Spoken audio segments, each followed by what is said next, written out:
Янз бүрээр хэлсэн тий.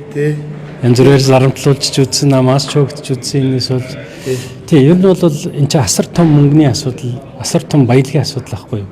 Зөвхөн өнөөдөр оюутлагаас ачуулж байгаа одоо энэ нийт 1 жил ачуулж байгаа баялагын хэмжээ шүү дээ. Нийт мөнгөнд дүн. Эн чинь 4.9 тэрбум доллар буюу 17.18 тэрбум их найт төгрөг байхгүй юу? Эн чинь цалин 3 дахин нэмчих. Тэр 3 дахин нэмчих мөнгө байхгүй юу? Тэр энэ Монголын ард түмний өнөөдрийн энэ амьдралын нөхцөл байдлыг сайжруулах мөнгө тэнд байгаа байхгүй юу? Тэрнээс биш одоо эдгээр яриад байгаа нэг жижиг алтны уурхаа муурхаа гэдэг ч юм уу нэг жижиг төслүүд бол юу харьцуулахгүй юм байхгүй юу?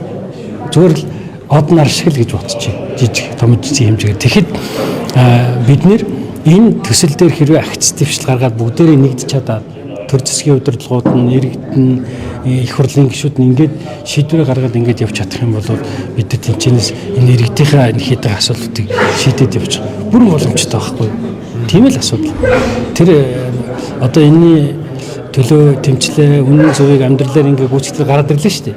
Энэ хүртэл явхад мэдээж одоо амаргүй замыг туусан. Тэгтээ би тэрэнд харамсдаггүй. Яг тэгвэл их хурлын гишүүн тийм л одоо замыг туулах тийм л үүрэг хүлээдэг учраас. Одоо яг хамгийн түрүүнд юуг шийдэх хэрэгтэй вэ? Яг энэ хоёулын төсөл дээр. Зээлийн Дубан гэрийг туслах хэрэгтэй байхгүй юу? Гүг тэр зээл чи өөрөө хүчингүй байхгүй юу? Яг тэгвэл Монголын шүүх сайхан бэлгийг захирамжаар буюу хууль бусаар Дубан гэрийг байгуулах асуудлыг шийдсэн байна гэж шийдсэн шүү дээ.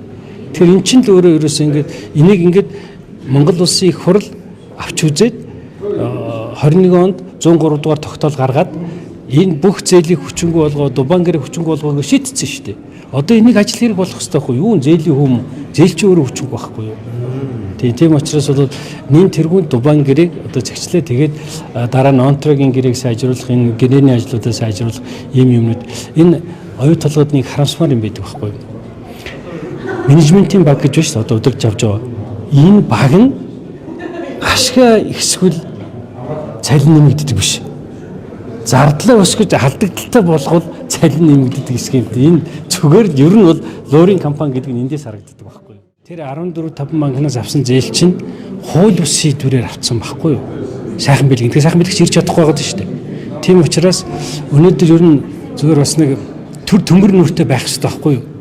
Тийм учраас төрийн тэргүүнээс ахуулаад Монгол улсын их хурл засгийн газар тэр нэг одоо сайхан бэлгүүгийн гаргасан алдаа шийдвэрийг тэр авилгал авсан улсуудыг ингээд шийтгээд тэгээд энэ гэрээ энэ зээлийн асуудал бүгдийг шийдээд явах бүрмөр. Яг гэвэл авилгалаар шийдэгдсэн гэрээ байхгүй юу?